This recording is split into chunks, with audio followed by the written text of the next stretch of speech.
tub repairs. Well, according to Hot Spring Spa, I had a problem. My temperature sensor was flashing, suggesting that my element down here, one of these two had failed. This is temperature and this is the temperature max. But what had actually happened was my pump had failed. So this is the circulation pump that runs 24/7. If I shake it, that noise shouldn't be there. So I've just replaced it with the new pump, which is a very reasonable price, the hot tub balm.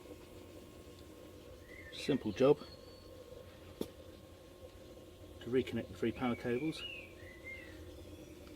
Maybe you can just hear the pump circulating away now, but have a fair amount of temperature to actually reheat the thing. So there we go, IT director, hot tub fixer, Larry Arse.